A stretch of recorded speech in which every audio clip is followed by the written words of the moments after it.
Número de participantes.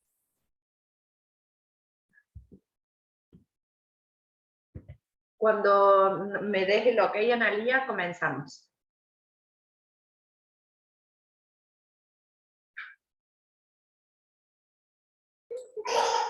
Perdón, ¿cómo? Cuando nos digas, empezamos. Sí, ya podemos empezar. Bueno chicos, buenas tardes de nuevo para todos los que se han sumado en este último ratito. Como primera cosa, queremos saber si les resultó fácil, si les pareció correcto la información que les venimos aportando. Sabemos que es una de sus últimas materias en este largo camino. Si hay algo que no les quedó claro, 2 minutitos los escuchamos en lo que nos quieran aportar y luego pasamos a una información nueva.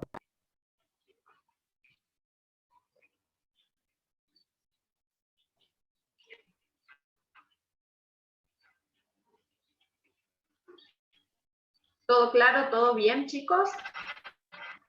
Sí, la verdad es que bastante claro. Mi nombre es Paola. Admiro la paciencia para trabajar con niños.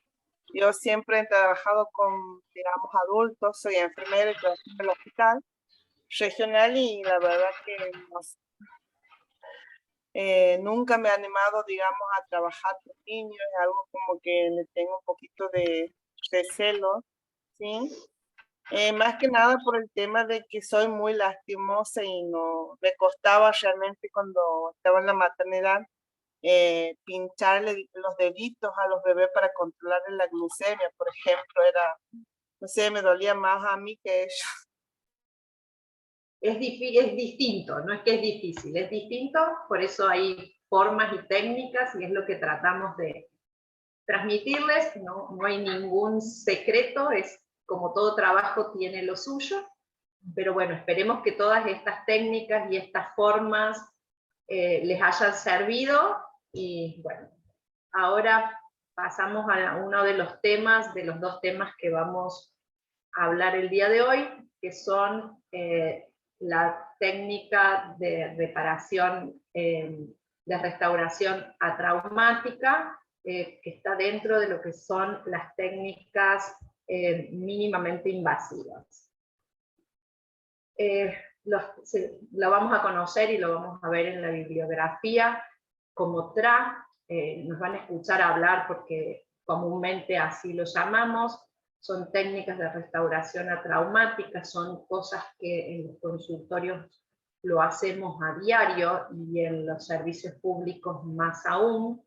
Es un tratamiento en el cual no se modifica ni la forma ni la función del elemento dentario, con lo que se elimina una lesión, beneficiando con una restauración que es de carácter definitiva. ¿Por qué aclaramos esto? Porque muchas veces por ahí se hacen otro tipo de tratamientos, pero colocando algún tipo de pastas o algún tipo de obturaciones de formas transitorias. Antes en odontopediatría se utilizaba mucho, llegar hasta donde uno puede y esperar y luego seguir. Este tipo de restauraciones se hacen, se comienzan y se terminan en una única sesión. ¿Cuál es el objetivo? El restablecer el funcionamiento de los dientes. En los niños es muy común que se rompan los dientes y que comiencen: no puedo comer, no puedo masticar, no puedo. Muchas veces antes de que aparezca el dolor, los chiquitos empiezan con ciertos problemas. Por eso, uno de los objetivos es restablecer el funcionamiento correcto de los dientes. Pero el más importante es lo de prevenir la instalación de nuevas caries, porque ustedes cuando empiezan a estudiar todo lo que es odontología, empiezan sabiendo que una de las lesiones más frecuentes en la cavidad oral y más frecuentes en la población mundial es la caries dental, y es una enfermedad infectocontagiosa. Eso hace que si nosotros tenemos una caries en la boca, se vaya a contagiar. Si tenemos en un elemento dentario, se contagia en los demás elementos dentarios. Por eso estamos, los que estamos en odontopediatría, cansados de decir los elementos de los niños son deciduos, se caen, pero deben ser tratados y deben ser arreglados, porque si no, no eliminamos las lesiones cariosas, no eliminamos la infección, y se contagian los elementos unos a otros, hasta el momento en el que conviven elementos temporarios con permanentes, y ahí empiezan los problemas, porque el permanente ya no se va a caer. ¿En qué se basan estas técnicas atraumáticas? Se basan en la eliminación de la carie de forma manual, sin el empleo de anestesia y obturando con materiales adhesivos, es decir, que se peguen al elemento dentario y a su vez que liberen flúor. Todo esto tiene una razón de ser. ¿Por qué? Porque sin anestesia eliminamos menor cantidad de tejido dentario y tienen que ser adhesivos que la adhesión se una a las paredes para que pueda quedar en el sitio en el que nosotros necesitamos que quede. Se elimina solo la dentina infectada, es decir, la dentina desorganizada, y mantenemos lo que es la dentina que tiene la capacidad de remineralizarse.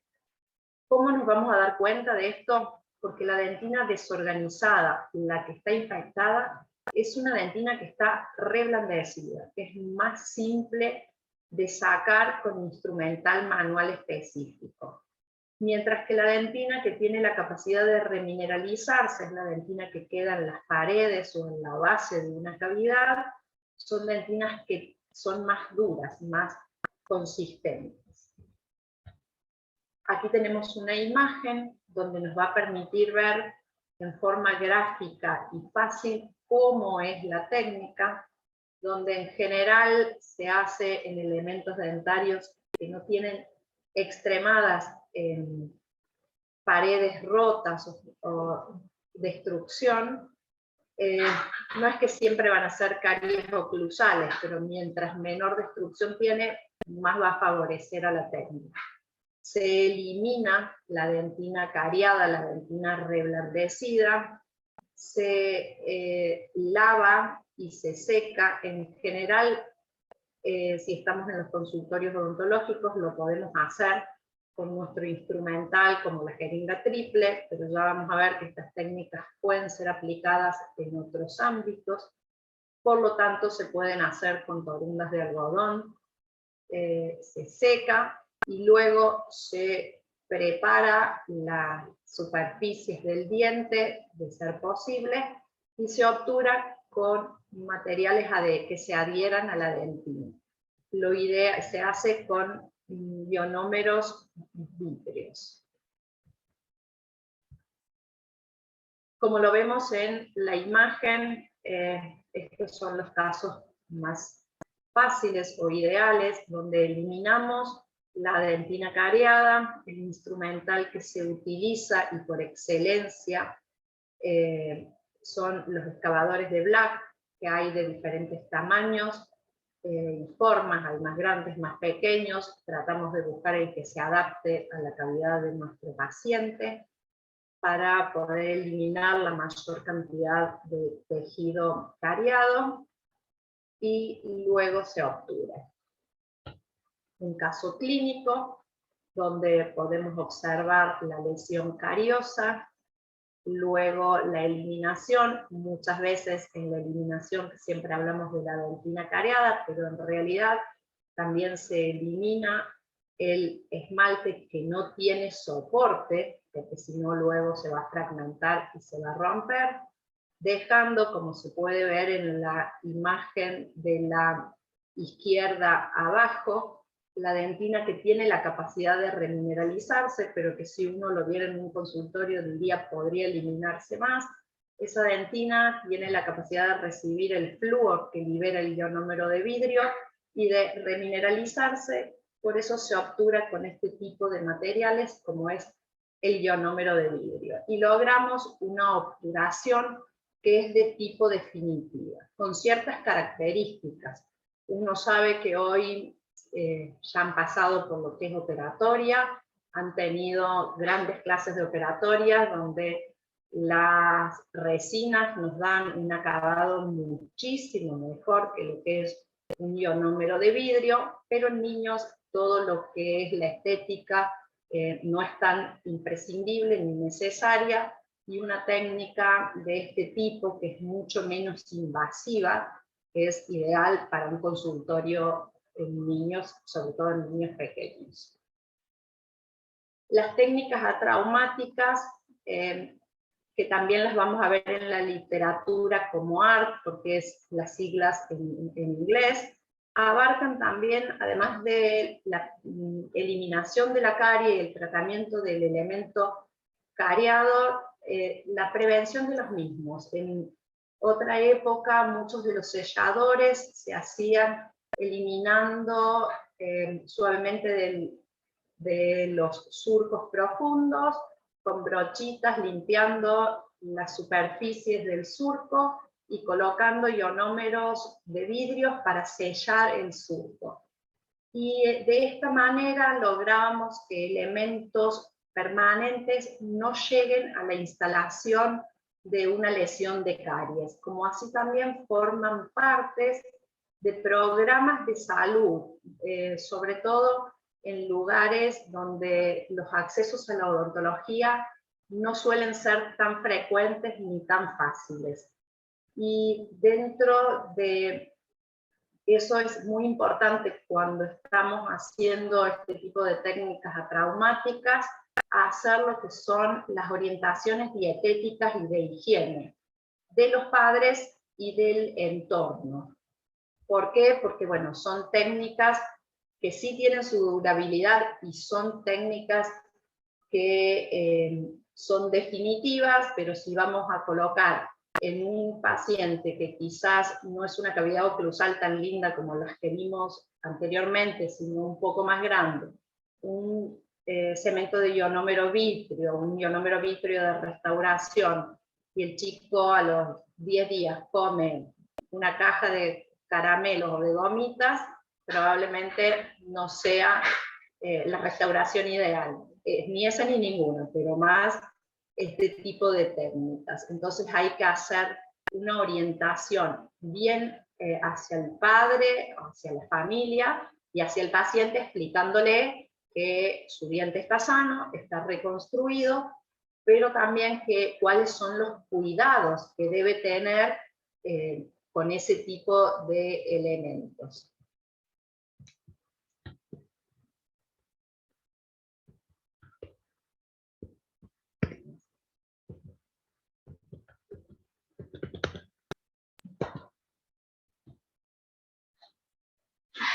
Bueno, yo les voy a contar, o sea, dentro de las indicaciones también tienen mucho que ver cómo se descubren estas técnicas. En algún momento la Organización Mundial de la Salud vio que había una odontología que hoy sigue existiendo, muy diferente en lo que son los países desarrollados, los países en desarrollo, de los países que no tienen acceso a la odontología. Estas técnicas se desarrollan en los países de bajos recursos económicos y se los crea para llegar a lugares, para llevar odontología a lugares donde los residentes no tenían acceso a la odontología, por cosas tan complejas como que no tenían acceso a la luz eléctrica o al agua potable, por ejemplo. Se crean estas técnicas y se lleva una odontología a mucha más gente, a lugares remotos de nuestro planeta. Luego se empieza a ver que daba mucho resultado. En la Argentina esto se empezó a usar más o menos por el año 70 y se llevaba a las poblaciones indígenas. Había grupos que iban a las poblaciones indígenas donde les enseñaban técnicas de higiene, quizás con cepillos hasta conformados con las cerdas de vegetales que encontraban en la zona y que llevaban este tipo de instrumental con los ionómeros vítreos de esas zonas, que no son los mismos de ahora están realmente mejorados, y se llevaba una odontología donde llevábamos salud a muchas más gentes. Luego se vio que son muy buenos y se lo llevó al resto de los lugares, de los países industrializados. Logramos traerlos a los consultorios odontológicos para algunos casos y se utilizó masivamente. Por eso las indicaciones llegaron a mucha más gente y ahora se lo usa en odontopediatría muchísimo. ¿Cuáles son las indicaciones puntuales y precisas? Niños muy pequeños que tienen lesiones de caries iniciales o que están siendo introducidos en la salud oral. Y esto es importante aclararlo porque en la clase anterior muchas veces nos preguntaron ¿qué pasa si un niño llega al consultorio y yo no lo puedo manejar? Y nosotros les contamos, primero, si yo no tengo la urgencia, no voy a seguir con el procedimiento, como a grandes rasgos. Y segundo, hacemos esto, si yo tengo que hacer un arreglo de un diente, probablemente no elija el que tiene la carie más grande, sino elija uno más pequeño, donde yo pueda hacer una técnica de este tipo, que se llaman técnicas atraumáticas, porque no voy a estar usando quizás ni el contrángulo ni la turbina que le generen miedo, sino simplemente con estas cucharillas o excavadores voy a estar eliminando la lesión, voy a estar solucionando el problema de esa muelita, dándole una restauración definitiva y de esa manera introduciéndolo ya en la salud oral. Entonces, paso a paso voy a ir generando la confianza y la salud en ese paciente. Otra de las indicaciones es en pacientes que experimentan miedo o ansiedad extrema a los procedimientos dentales. En general en el adulto tratamos de no utilizar este tipo de técnicas porque si bien decimos que son técnicas permanentes, tienen una durabilidad. Los cementos de ionómeros vítreos, los ionómeros vítreos de obturación, no es lo mismo que colocar una resina, entonces tratamos de no colocarlos en un adulto, pero llegado el caso que tengamos algún paciente con alguna ansiedad extrema y haya que comenzar con una técnica de este tipo, se la coloca dándole las explicaciones pertinentes del caso, donde le vamos a decir que es una obturación definitiva, con ciertos cuidados, y donde el paciente va a ir mejorando su ansiedad y su experiencia con el odontólogo hasta que se pueda realizar lo que deba realizarse. La tercera indicación que está marcada es una de las que más se utiliza en pacientes con discapacidades de la que sea, físicas, mentales, son sumamente utilizados en las discapacidades, sobre todo mentales. Los tiempos de trabajo se deben acortar porque es muy difícil trabajar con tiempos largos, y estas técnicas, teniendo el trabajo a 4 manos, como son los asistentes dentales muy bien adiestrados para estas técnicas, son fácilmente manejables, los utilizamos muchísimo. Muchas veces en las discapacidades físicas las aperturas bucales son difíciles, las maniobras más complejas son difíciles, y estas son técnicas mucho más sencillas. En ancianos y residentes de albergues, porque a veces el traslado de los mismos a consultorios odontológicos se complejiza, y el que se traslada hacia esos sitios es el odontólogo.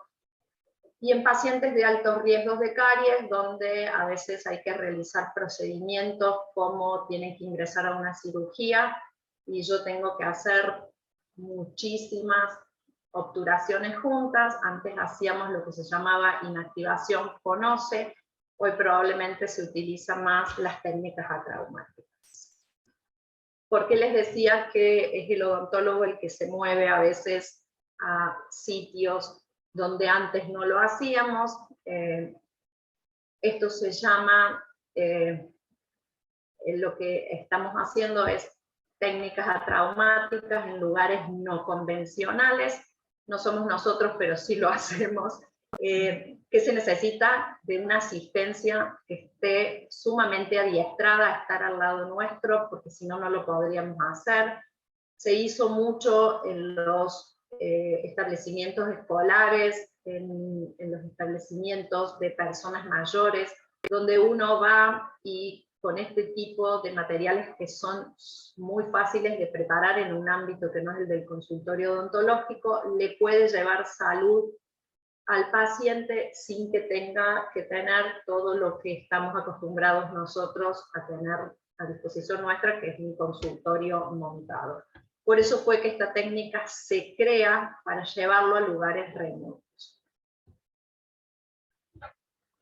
Un tiempo después surge la modificación de la técnica, de las técnicas de restauración atraumáticas, que se llaman modificadas, y la modificación es agregarle el flúor diamino de plata, que es lo que comúnmente conocemos como cariostático.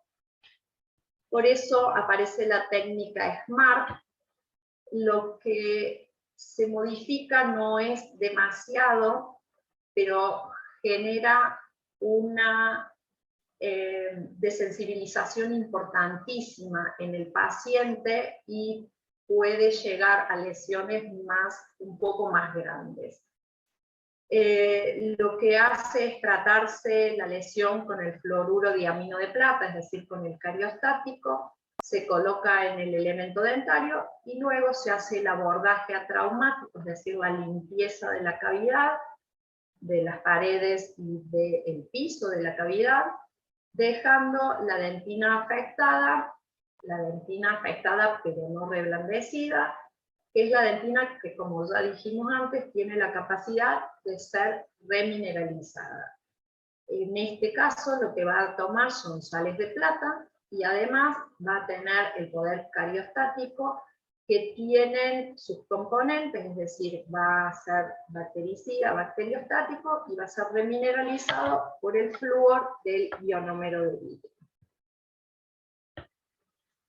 Las indicaciones son las mismas, se utiliza en pacientes con discapacidades, pacientes de altos riesgos, pacientes que tienen problemas de conducta o poco colaboradores, como en niños muy pequeños, pacientes con escasos recursos. Esto es por lo que veíamos como las fotos anteriores. Muchas veces en las campañas donde se llega a los lugares donde el paciente no tiene el recurso para llevar al odontólogo, a su hijo, nosotros llevamos estos pocos componentes que se necesitan para hacer estas técnicas y podemos darle salud a gran cantidad de elementos dentarios en ámbitos mucho más fáciles. ¿Cuáles son las contraindicaciones en las dos técnicas? En ambas técnicas tienen el mismo tipo de contraindicaciones. Que la lesión produzca irritación pulpar y necrosis, la irritación de los tejidos bucales en el caso de colocar el cariostático, que haya dolor en la muela. Ninguna de estas técnicas pueden ser utilizadas si nosotros tenemos una lesión que afecta a un elemento que tiene un flemón, que tiene un proceso que va más allá de una caries de dentina. Cuando ya tenemos dolor espontáneo, cuando ya tenemos un flemón, cuando ya tenemos algún proceso más profundo, no se pueden colocar las técnicas SMART o LATRA. Y puntualmente en la técnica SMART, donde se usa el flúor diamino de plata, a los pacientes alérgicos a la plata no se lo puede utilizar. ¿Qué es lo que tiene el cariostático? Que es el fluoruro diamino de plata. Tiene tres componentes en este líquido. La plata, que es un antimicrobiano, el fluoruro, flúor, que es bacteriostático, y ioruro, que es un antimicrobiano. Este es el más común que vamos a utilizar siempre en todos nuestros consultorios. Lo utilizamos en odontopediatría muchísimo, muchas veces hasta en las primeras consultas hacemos inactivación de caries con cariostático, revisamos, inactivamos porque el paciente no nos deja quizás hacer alguna otra intervención, lo citamos en una segunda visita, el paciente ya probablemente más relajado, podemos colocar nuevamente este cariostático, esto es remineralizante, pero además detiene la carie, entonces nos va dando tiempo para que en las motivaciones siguientes, mientras vamos utilizando todas las otras técnicas, mostrar, decir y hacer, pero vamos inactivando esa boca, vamos trabajando muy de a poco, sin que la carie siga avanzando, y nos va dejando trabajar con el paciente y poder introducirnos en la boca de los niños, que a veces es muy difícil hacerlo con técnicas más invasivas, con esto que es mucho más suave, nos abren su boca, nos dejan trabajar, y solo tiene gusto feo. Entonces, de a poco vamos logrando la confianza del niño. Hay algunas otras marcas, nosotros la que más conocemos es esta, sobre todo porque es de laboratorios argentinos, de Bequín, lo tenemos todos a mano. La verdad es que de las otras no hay grandes diferencias, todas funcionan igual, y se lo usa muchísimo con algunas cosas a tener en cuenta. Se lo usa mucho por ser bactericida, bacteriostático, y porque remineraliza las caries. Realmente por ahí los colocamos, y a la segunda sesión ya vienen con los dientes duros, y te dicen los padres, ya no tiene sensibilidad, ya no le duele ni el frío ni el calor, y eso es muy bueno porque el chico ya viene como más tranquilo, sabe que le va a molestar, el gusto, que se va a poder enjuagar y que después no va a hacer nada, pero nos van a empezar a dejar trabajar dentro de su boca. Tiene una desventaja importante. Primero les cuento las ventajas. Disminuye muchísimo, muchísimo la sensibilidad dentaria. Al frío, al calor, los chicos en general por ahí toman un helado o algo y no lo podían tomar por la sensibilidad, eso desaparece. ¿Por qué decimos que es ideal para las urgencias? Porque a veces esa sensibilidad sabemos que en un niño muy pequeño, o en un discapacitado, o en un niño grande que no ha tenido contacto con el odontólogo, como primer consulta no nos va a dejar hacer demasiado en la boca, pero colocando el cariostático, desensibilizamos, ya podemos empezar a trabajar con más tranquilidad. ¿Y qué va a hacer? Va a evitar que esa caries siga avanzando y siga profundizándose.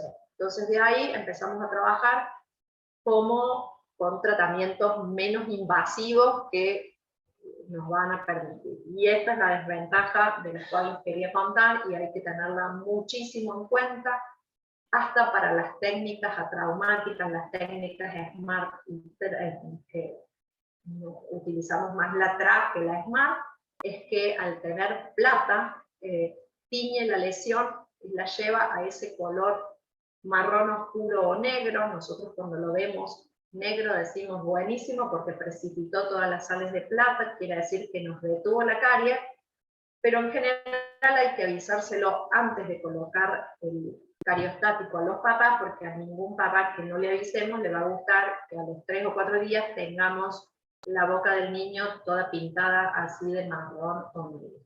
Y muchas veces esa lesión, esa mancha, ese pigmento, nosotros decimos que es como un tatuaje, no sale, queda así. Por más que luego le coloquemos el ionómero vítreo, siempre queda como una sombra oscura, negra, que no sale. En el sector posterior claramente no es importante porque son dientes que se van a ir. En los discapacitados, si lo hacemos con dientes permanentes, porque son lesiones muy pequeñas, no se utiliza en profundidad en los dientes permanentes. es una manchita como si fuera de una amalgama, pero en los dientes permanentes se utilizan. Los dientes posteriores, perdón. En el sector anterior la verdad es que no, y es una desventaja muy importante y debe ser explicada a los padres. Y autorizada por el padre.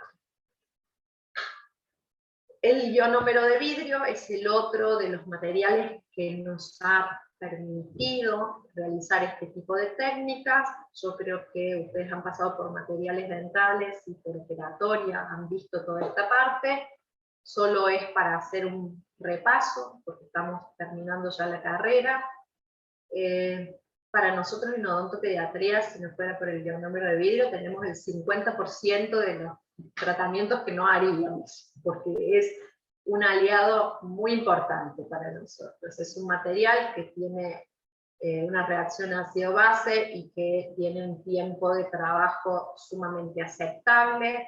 Utilizamos cualquiera de los que están viendo en pantalla, son muy buenos. El Ketak Molar para nosotros fue un antes y un después, por eso les digo que cuando se empezaron a hacer las técnicas atraumáticas hace muchos años, los fermentos de ionómeros vitreos no tenían la misma capacidad de adhesión ni de dureza que cualquiera de los actuales. Los Fuji son geniales, los de 3M también, entonces ahora nos dan la seguridad de que esto va a ser mucho más duradero.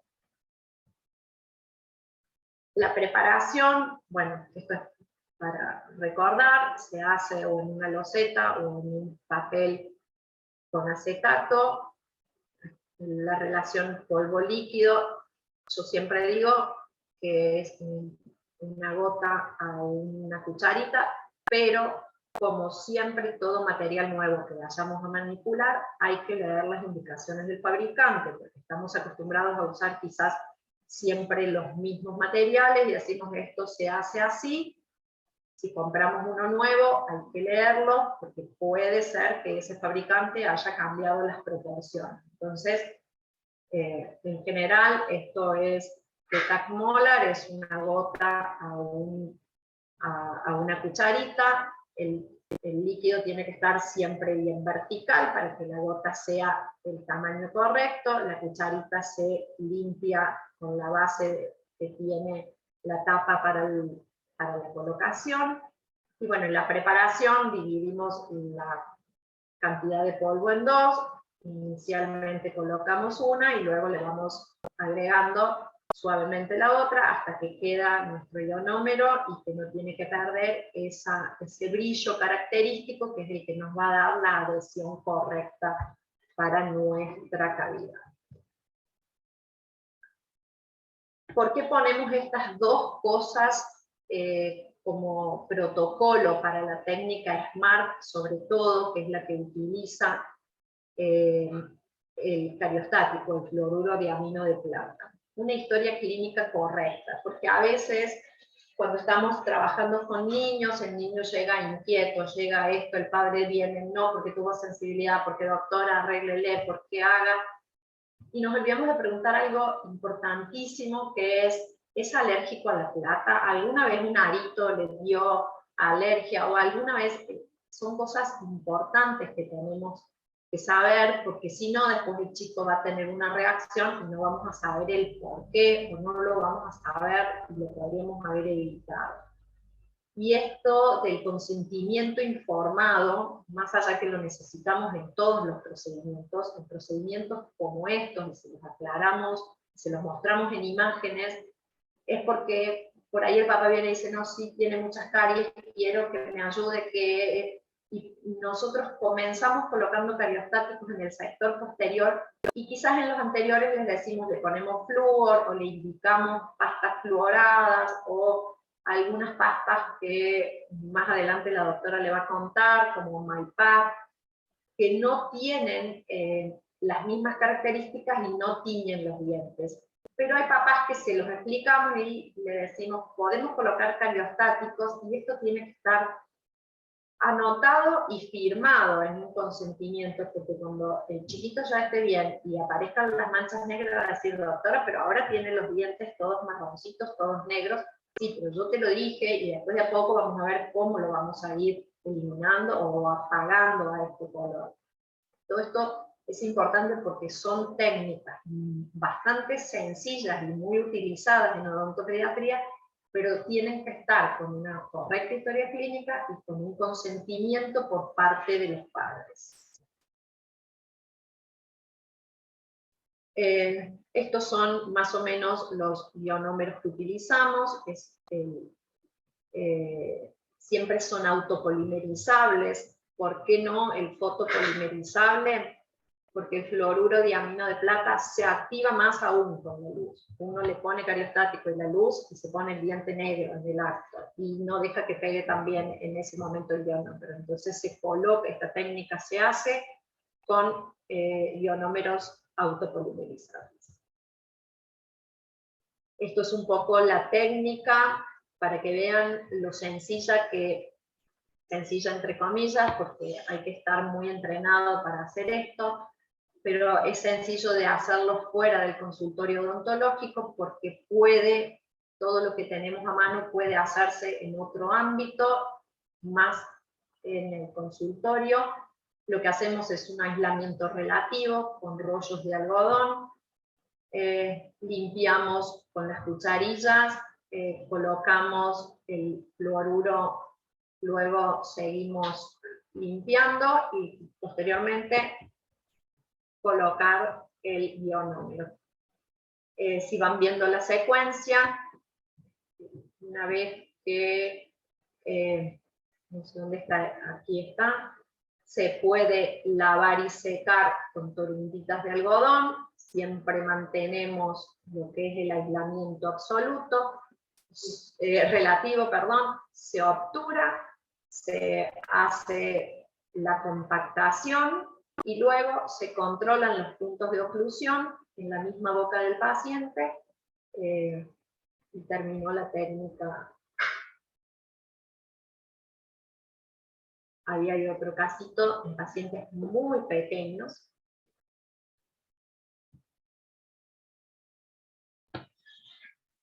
Por eso nuestra conclusión es que es una técnica que es muy recomendada, muy buena para empezar el trabajo en odontopediatría. Muchas veces es la técnica de primera elección, porque hoy los ionómeros quedan con muy buen acabado.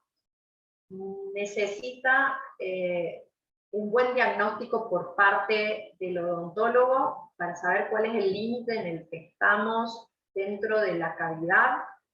Son técnicas que tenemos que manejar muy bien nosotros para saber si le vamos a colocar o no el fluoruro de amino de plata. Hoy se lo pone mucho, y saber que tiene que estar bien asesorado el paciente. Con un buen diagnóstico, esto anda muy bien. Y además, avisarle al paciente que las revisiones de la boca, una vez terminadas, deben ser periódicas, que deberíamos hacerlo siempre.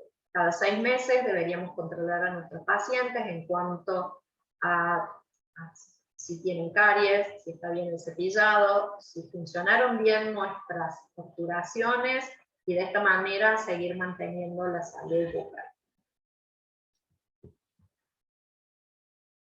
Importantísimo, no usar en el sector anterior.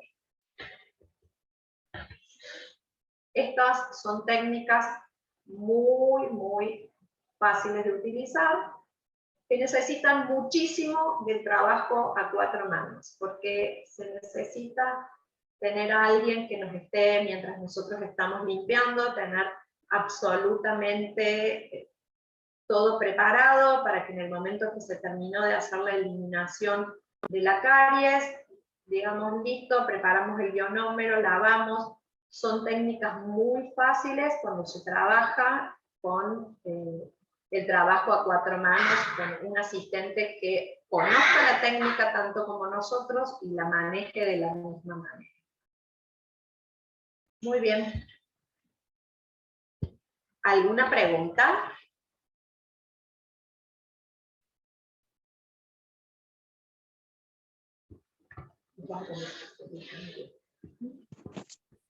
No, doctora, bastante claro todo. Bueno, muy bien. Hacemos el cambio de pantalla y la doctora les continúa. Si quieren, 2 minutitos mientras hacemos el cambio de pantalla, los dejamos tomar agüita, un té y volvemos. Bueno, Y no, volvemos. bueno, gracias.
Bueno, ¿alguien me puede confirmar si ve la pantalla?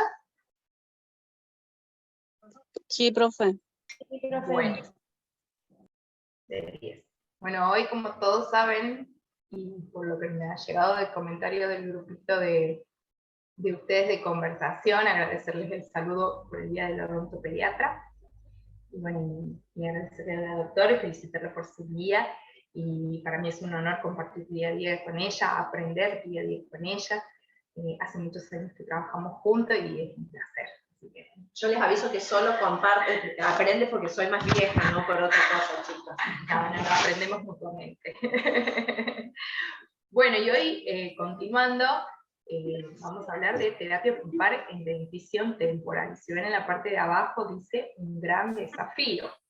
Y la verdad es que sí, es un gran desafío, porque a pesar del énfasis que se hace en la prevención odontológica hoy en día, desde la parte de odontopediatría, como hemos visto en la clase anterior, que se les pide a los papás que se los comience a llevar a los chicos a los 6 meses de edad, que es cuando les sale el primer diente, que comiencen a cepillar los dientes, que utilicen pastas con flúor para el efecto anticaries, a pesar de que se asesora dietéticamente y que se pide con diferentes programas la disminución de azúcares, no solo por la parte dentaria, sino también por la parte general en salud del niño.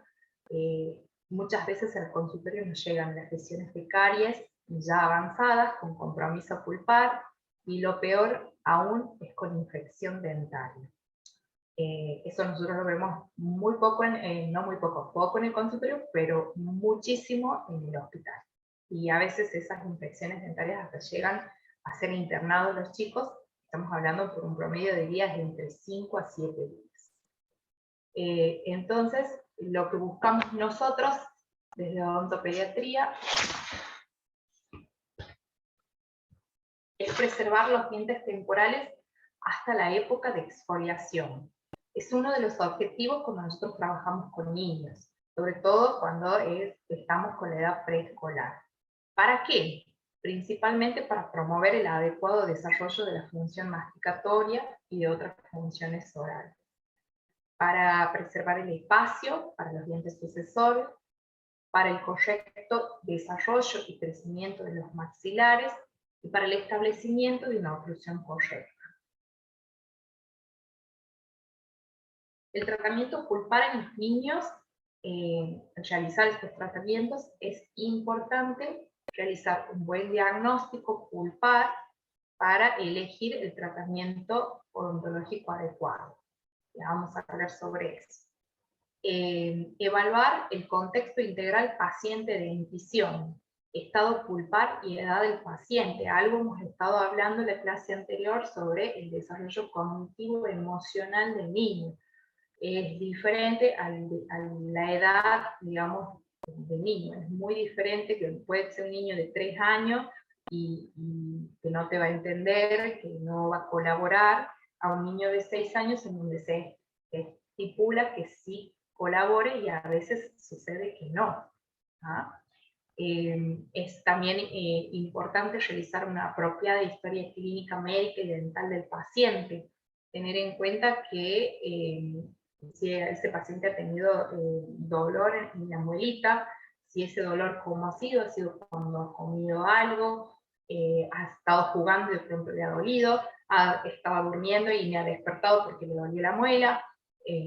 También hay que tener en cuenta la parte clínica médica general, si es un paciente que tiene algún problema de salud general. Nos pasa mucho en la actualidad, hay muchos niños con problemas cardíacos, problemas de diabetes, y como habíamos hablado en la clase anterior, pacientes con compromisos hematológicos, oncológicos, hay que tener ciertos cuidados al realizar estos tratamientos.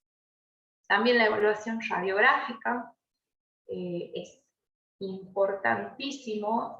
Yo generalmente cuando hago la radiografía la hago en la primera consulta, me tomo el tiempo, les explico a los chicos cuál es la radiografía. Este es un cartoncito, lo vamos a poner al costado de la muela si tengo, o del diente. Si tengo una radiografía de otro niño se lo muestro, le explico cuál es la cámara. Bueno, hay consultorios en la actualidad que tienen radiovisiógrafo y hay consultorios que tienen una pantalla, un televisor en el sillón, que con eso se prenden los chicos espectacularmente, porque aparte tiene poca irradiación y es más rápido y es algo que ellos lo palpan en un ratito y se lo ve ahí va a aparecer en el televisor la foto de tu muela o de tu diente, y ellos están chochos, a diferencia de los que tenemos los equipos de rayo, que por ahí les da miedo. La doctora tiene una cámara vieja de foto, esa es una cámara de una muelita, de un diente, cuando la acercamos, y es ahí en donde ustedes también juegan un rol importante.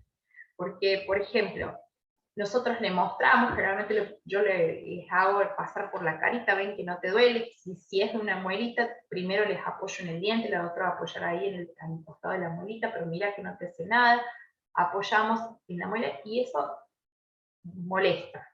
Entonces, ¿qué lleva a que molesta? Que se mueva, o que no le gusta. Entonces, mucho tiene que ver la parte de la contención y de la rapidez con la que vamos a trabajar, y vamos a necesitar que ustedes nos asistan.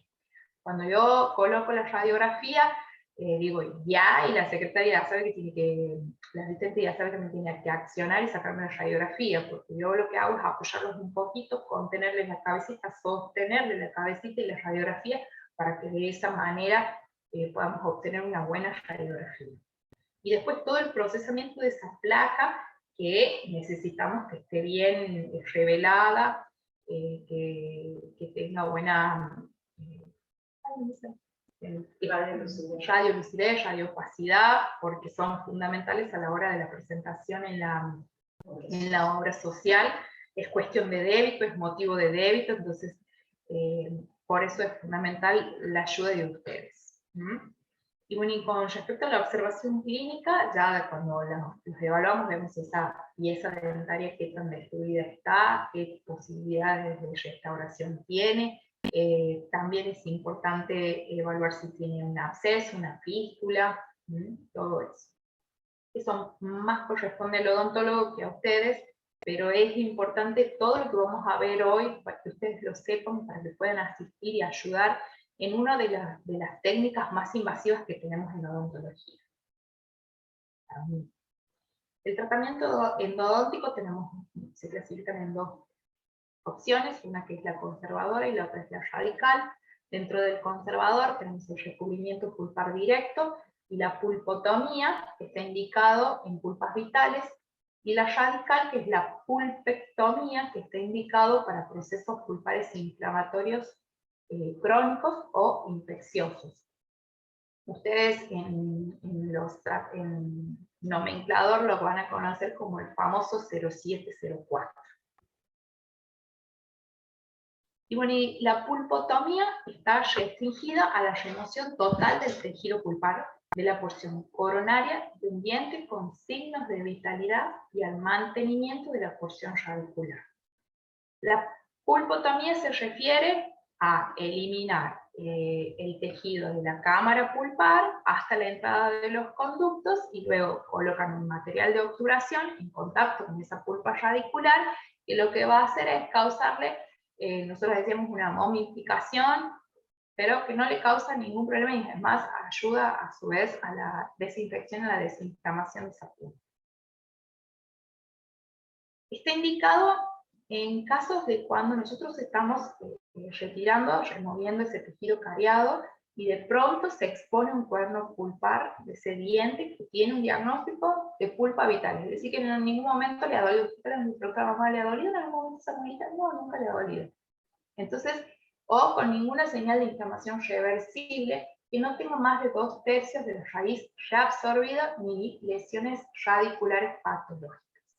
A diferencia de los dientes permanentes, si nosotros estamos removiendo caries, y se ha puesto el cuerno pulpar, nosotros podemos hacer una técnica pulpar, de recubrimiento pulpar directo. En el caso de los niños, directamente se procede a hacer lo que es la remoción, la pulpotomía, la remoción de la pulpa camuera. Y pasa otra indicación en casos de dientes con vitalidad pulpar, que por un traumatismo se ha quebrado y se ha puesto la pulpa, y que haya pasado menos de 24 horas. El objetivo es que se forme una barrera de tejido calcificado en esa área y no perder la vitalidad. ¿Cuándo va a estar contraindicado? Un poco las contraindicaciones de son las indicaciones de la pulpectomía, así que presten atención. No las he vuelto a poner para no ser tan repetitiva. Sería en casos de dientes que no puedan ser restaurados, en dientes que estén próximos a exfoliar, en casos de antecedentes de odontalgias espontáneas, en signos de enfermedad periapical o de la bifurcación, cuando la pulpa esté sin hemorragia, en ese caso estaríamos hablando de una pulpa necrótica, en incapacidad para controlar esa hemorragia tras la amputación de la pulpa coronal. Nosotros cortamos esa pulpa y sangra y sangra y sangra. En ese caso ya pasamos a una pulpectomía y no hacemos una pulpotomía. En presencias de fístula o en casos de drenaje seroso purulento. En cuanto a la técnica, lo primero que hacemos es, si el odontólogo voy a hacer un tratamiento pulpar, preparamos toda la mesa clínica con todas las medicaciones que vamos a usar. Por ahí le pueden preguntar y vamos a ver los diferentes tipos de medicaciones que se utilizan. En base al diagnóstico, cuál es la que vamos a usar, y tienen todo listo. Vamos a ver una mesa clínica. En estas técnicas se recomienda hacer el aislamiento absoluto. Me ha faltado ahí, pero previo a todo eso va la radiografía. Es importante la radiografía inicial, que es la que vamos a hacer el diagnóstico. Luego tenemos lo que es la anestesia, fundamental. Un poquito en la parte de cirugía la vez pasada, con la doctora. Luego de eso se hace el aislamiento absoluto. Es muy difícil realizarlo en los chicos, es lo ideal realizar un aislamiento absoluto para que el éxito del tratamiento pulpar sea en un 100%, pero a veces no tenemos la colaboración por parte del niño, entonces no estaríamos haciéndolo. Una vez que hemos hecho el aislamiento absoluto, procedemos a realizar, voy a ir y voy a volver, la eliminación de las caries. Lo hacemos con fresa redonda, lo hacemos con turbinas. Eso lo que hacemos nosotros cuando removemos las caries es hacerlo desde la pared hacia lo que es el piso de la caries, que viene a ser el techo de la cámara pulpar. Cuando nosotros siempre trabajamos con fresa redonda, una vez que logramos eliminar toda esa caries, hacemos la apertura cameral, caemos en lo que es la cámara pulpar, cambiamos y ponemos una fresa cilíndrica. Esa fresa cilíndrica hace la extensión de lo que es de todo lo que es la cámara pulpar. Si nosotros ya sabemos que eso va a un tratamiento pulpar, lo que buscamos es dirigirnos hacia el conducto que es más amplio, que en el caso de lo que son los molares superiores, vamos a suponer, es lo que es el conducto palatino, y en el caso de los inferiores, el conducto distal. Ampliamos nuestra apertura. Recuerden que en el caso de los molares inferiores tenemos 3 conductos, 2 mesiales y 1 distal. Entonces se tienen que observar los tres conductos con el piso de esa cámara pulpar. El techo se elimina completamente. Una vez lo que hacemos, una vez que hemos caído y que tenemos que cortar esa pulpa cameral, lo hacemos con la cucharita de Black, es este instrumental. También lo podemos hacer con una fresa redonda, pero es más cómodo y mejor. Lavamos, irrigamos mucho en la zona. Lo que hacemos también es secar, y si vemos que aún así sigue y continúa saliendo sangre, hacemos hemostasia. Podemos utilizar el sulfato férrico o algodoncitos con hidróxido de calcio embebidos para poder hacer hemostasia. Una vez que hemos logrado esto, colocamos la medicación intraconducto, y luego podemos colocar o un IRM o un ionómero de vidrio. El material de obturación ideal tiene que ser bactericida, no dañar la pulpa y los tejidos vecinos, promover la cicatrización de ese tejido, no interferir en una reacción fisiológica de las raíces. Acuérdense que la pulpa radicular era vital. Debe ser antiséptico, reabsorbible, no causar daño al diente subyacente, radiopaco, poder evaluarlo en radiografía, de fácil colocación, de fácil remoción y biocompatible. Usualmente en el consultorio utilizamos el OC pasta, que es el óxido de zinc, iodoformo, hidróxido de calcio más iodoformo, en las presentaciones que utilizamos, que ya vienen en las jeringas, que es el Metapex, sulfato férrico, que es más que nada para hacer la hemostasia, y lo que actualmente se usa mucho es la pasta triple antibiótica. Esa pasta triple antibiótica es el OCE, famoso óxido de zinc y eufenol. Este es el Metapex, es una jeringa con hidróxido de calcio más iodoformo, viene preparada. El sulfato férrico y la pasta triple antibiótica. En este caso, esta pasta triple antibiótica lo que hacemos es comprar comprimidos de amoxicilina 500, ciprofloxacina 200 miligramos, metronidazol 500 miligramos, más solución fisiológica, y eso colocamos de medicación intraconducto. Como una de las indicaciones era que tenía que ser radiopaco, lo que hacemos es, si nosotros colocamos esto en el conducto, radiográficamente no se observa. Entonces lo que colocamos es agregarle un poquito de iodoformo para que tenga un poco de radiopacidad y de esa manera nos justifiquen, nos apaguen en la obra social. Claro. Estas pastillas que compramos en la farmacia, metronidazol 500, la ciprofloxacina no viene de 200 miligramos en forma de comprimidos, viene de 500, compramos esa ciprofloxacina de 500, y luego la amoxicilina 500. Nosotros hemos dicho que la ciprofloxacina era de 200, lo que hacemos es utilizar una pastilla de ciprofloxacina de 500, dos de metronidazol 500 y 2 de amoxicilina 500. La molemos, esto es lo que ven del lado de la radiografía, de la foto del lado izquierdo. Arriba tienen un mortero con un pilón que antes lo utilizaban para hacer amalgamas. Bueno, utilizamos eso para molerlo. Y si ven en la radiografía del lado derecho, hay un frasquito transparente con una tapa rosita. Bueno, todo lo que molemos lo ubicamos ahí. Y de ahí nos dispensamos, sacamos la cantidad que vamos a usar. Esta pasta triple antibiótica se prepara en el momento. Ven que atrás está la solución fisiológica. Y ven esta jeringa que en realidad usamos dos. Una para retirar la solución fisiológica, para mantenerlo lo más estéril posible y usarla la mayor cantidad de veces que podamos. Ponemos un poquito, la mezclamos con ese polvo, también ven que está el iodoformo para generar ese contraste en la radiografía, y preparamos una pasta que pueda ser fácilmente manipulable a la hora de colocar en los conductos.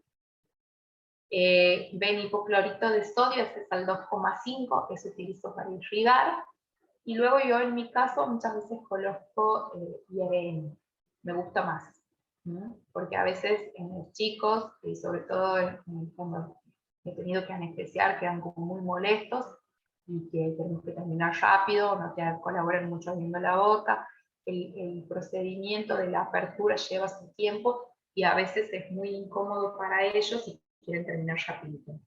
También es un material que si se moja no pasa nada, a diferencia del ionómero que tenemos que tener mucho cuidado, más aislado. ¿Vamos bien? Creo que sí, profe. Sí. muy bien. Y luego tenemos la parte radical, que son las pulpectomías, que es cuando ya eliminamos tanto la pulpa cameral como la pulpa radicular. En este caso, es lo que nosotros hemos visto que haya algún proceso degenerativo, algún proceso infeccioso. Entonces ahí ya procedemos a retirar toda la pulpa cameral y radicular. La técnica, bueno, aquí sí estamos, tenemos radiografía periapical inicial con todas las indicaciones que le daba hace un rato. ¿Y por qué aquí también es importante la radiografía periapical inicial? Porque es ahí donde vamos a tomar nuestra longitud de trabajo. Nosotros lo que hacemos, como yo estoy diciendo que tengo que sacar la pulpa de la parte coronal como de la raíz, si ustedes ven, entonces yo apoyo en esta radiografía, no en esta, perdón, ya pasó la otra. En esta radiografía voy a apoyar la reglita transparente, que es muy conocida en la parte de ortodoncia, unido relativamente lo que es la longitud que tengo desde lo que es la superficie cruzal hasta el ápice, Vamos a suponer que me da 10 milímetros, de los 10 le quito 2 milímetros y sé que voy a trabajar en 8 milímetros. ¿Por qué? Porque tengo que pensar que ese ápice puede estar abierto, que la rizólisis va a avanzar en cualquier momento, para que no tome contacto directo nomás con la medicación. Entonces, de esa manera, obtengo mi longitud de trabajo que después voy a utilizar las limas para instrumentar esos conductos. Pero una vez que he tomado la radiografía, que he realizado anestesia, que ahí hay como dos maneras de trabajar. Cuando hay infecciones, adenofremones grandes, nosotros ya le explicamos al papá que a veces no se coloca anestesia porque ese nervio se murió, se necrosó y se infectó. Entonces no hay necesidad de una anestesia. Pero pasa a veces que los 3 nervios, 2 se mueren y generan la infección y uno queda vivo. Y de pronto vos estás trabajando muy confiadamente y el niño te grita que le duele. Y poner en ese momento la anestesia, cuando ya está gritando que me duele, que no duele más, es difícil. Entonces hay situaciones donde se evalúa en base a la radiografía, en base a la clínica, en base al tiempo, en donde sí se decide anestesia. Para eso luego tienen que estar entrenados. Luego hacemos el aislamiento absoluto, y lo mismo que lo otro. Limpiamos, eliminamos todas las caries, realizamos la apertura cameral. Acuérdense en que siempre la apertura va a ser hecha en base al conducto más amplio, y en el caso de los anteriores, se da mucho,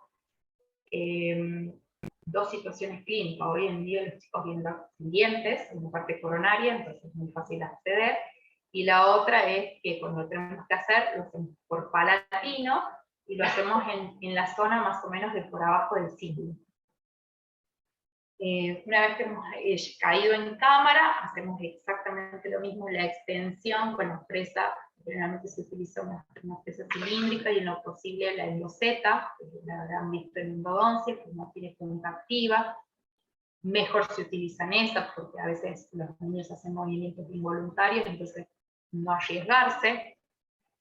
Cuando caemos en lo que es el conducto, podemos ya proceder a irrigar para tener mejor visibilidad. Lo hacemos siempre con hipoclorito al 2,5 o con clorhexidina al 2%. ¿Para qué? Porque eso me va a permitir observar mejor la entrada de los conductos, que después tenemos que colocar esas líneas. Cuando introducimos las limas, lo hacemos con limas de la primera serie, en la parte de los molares.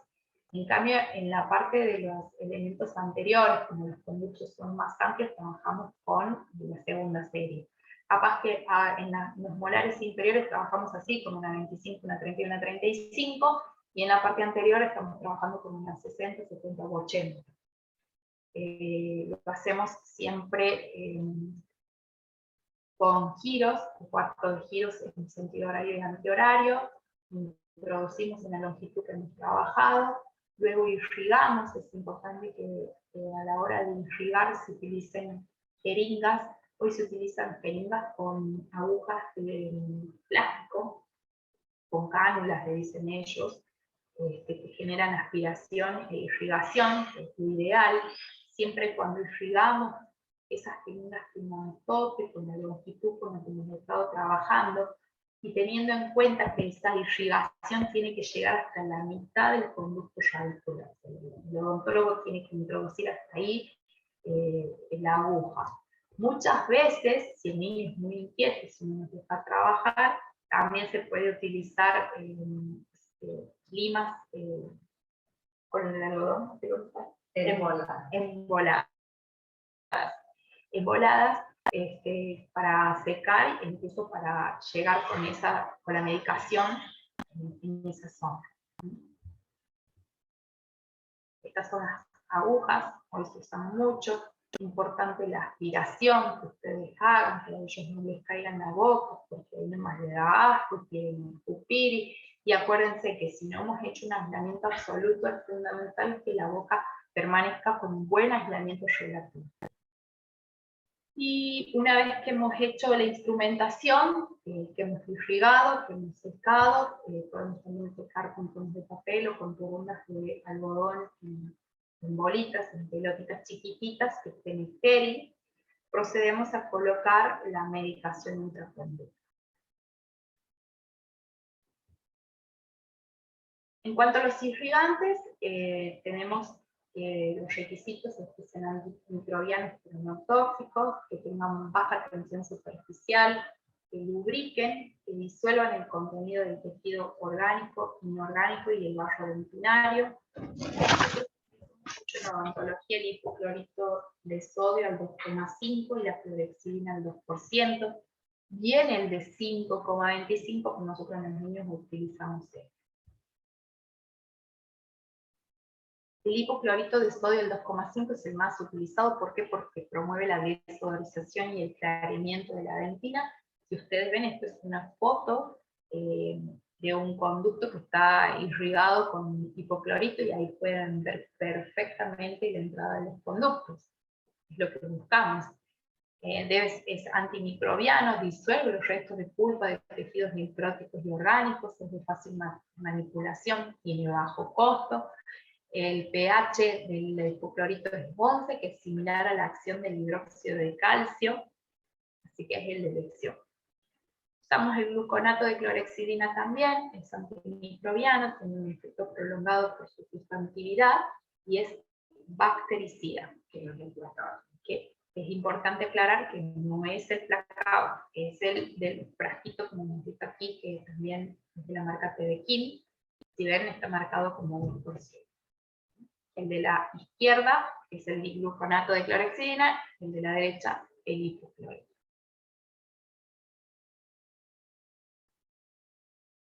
En cuanto a los materiales de obturación, el requerimiento de estos materiales es que se reabsorban simultáneamente con la rizólisis. No tiene que ser perjudicial para los tejidos periapicales y el germen sucesor permanente. Tiene que ser radioopaca, antiséptica y no afectar el color de los dientes. No irritar el tejido periapical, no coagular cualquier remanente orgánico en los conductos radiculares, ser desinfectante estable. Los excesos de la región apical deben reabsorberse, que muchas veces pasa que cuando nosotros comenzamos el material para que ingrese bien en el conducto, muchas veces pasa que van a través de la fístula o también sobrepasan el límite del radicular al ápice y esto se tiene que reabsorber sin generar problemas en el diente permanente sucesor. Debe ser fácil manipulación y no lesionar el germen dentario subyacente como les he dicho hace un rato. Nosotros utilizamos el ocepaste, como nosotros hemos visto, iodoformo pasta, hidróxido de calcio con iodoformo. Ese calcio hidróxido con aceite de oliva se utiliza, es una pasta que viene de Brasil, que no se usa mucho. Nosotros usamos mucho el OCE, el pasta iodoformo, hidróxido de calcio con iodoformo, el Vitapex o el Metapex, sulfato férrico, el formocresol ya no se usa, pasta triple antibiótica, que utilizamos, como dije hace un rato, la solución fisiológica con los antibióticos en comprimidos, previamente molidos. Este es el hidróxido de calcio con el iodoformo, el famoso Metapex. Yo me río porque viene con una jeringuita de plástico que se sacan la tapita blanca y le colocan. Y me río porque la colocamos en el conducto y pasa como con el cemento de los pernos, te queda en todo el conducto. Ajá. Y pierdes un montón. No es una pasta que sea barata, hasta que la doctora, si lo sacamos directamente de aquí. Y la verdad que me ha resuelto muchísimo de que no se me gaste tan rápido. Así que ahí también pueden darle un dato al odontólogo de ustedes donde trabajen y le hacen ahorrar. Este es la pasta de maíz que viene ya preparada, es un OCE con un iodoformo preparado, listo para ser usado. Se lo utiliza mucho en el sector anterior también. Viene con una consistencia más chirle, más líquida para ser utilizado. Nosotros lo usamos mucho en los conductos, con lentulos o ya con las mismas limas, lo colocamos adentro del conducto. y es importante que después que coloquen las pastas en los conductos, se haga una buena condensación y se limpien bien las paredes, sobre todo en el sector anterior, porque es más, se recomienda que después de colocar la pasta de maíz se coloque una gutapercha, y si es una gutapercha termoplástica mejor, porque recuerden que el iodoform, seguramente lo han visto en la parte de endodoncia, tiñe los dientes. Entonces, para no generar una parte antiestética en la parte anterior, porque después las rehabilitaciones también incluso pueden ser a base de pernos y coronas, o a base de pernos y restauraciones en los niños, que es lo que hoy en la actualidad se está realizando. Entonces, si no queremos a través de los canalículos dentinarios generar una pigmentación amarillenta en los dientes, lo ideal es que después se limpie bien la cavidad. Bueno, debemos tener enfoques conservadores por permitir la reacción defensiva del tejido después de la remoción de la causa irritativa, usar técnicas de terapia pulpar basadas en evidencia científica, y deben ser conocidas en profundidad por el profesional y asistente técnico. El éxito, como les he dicho el otro día, no solo del abordaje, también del tratamiento pulpar y de todo lo que sea en la parte odontopediátrica, depende también del asistente dental.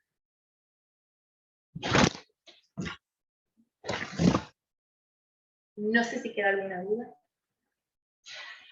Si lo hemos mareado. Todo muy claro.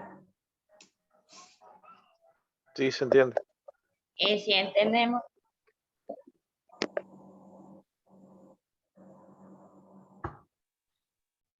Bueno, esto es lo que tenemos hoy para compartirles, y lo importante, sobre todo en nuestra área, es, siempre decimos que el asistente dental, como parte de lo que es los equipos de salud, mientras más conocimientos de todos los procedimientos que nosotros realizamos, más fácil es el trabajo en conjunto, porque se imaginan que la doctora les mostró los tratamientos ideales, pero aislar en un niño no siempre es muy fácil. Entonces, realizar estos tratamientos, si tu asistente no se te anticipa a lo que vos vas a hacer y te tiene la jeringa cargada, y cuando vos querés lavar ya te la está pasando para que vos puedas hacer el lavaje, y seguramente se te va a caer un poquito, entonces se la devolves y ya te la carga de nuevo para que puedas lavar, estos tratamientos serían imposibles.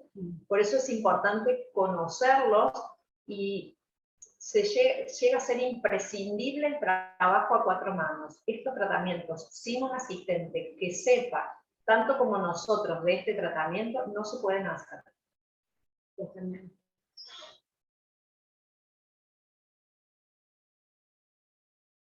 Ustedes nos cuentan si tienen algo más que...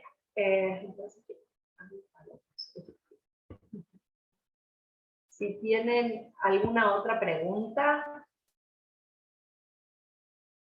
¿Tienen alguna experiencia en realizar tratamientos odontológicos? ¿Han tenido alguna duda? ¿Alguna duda con respecto a los materiales? No, profe, nosotros aquí sí trabajamos con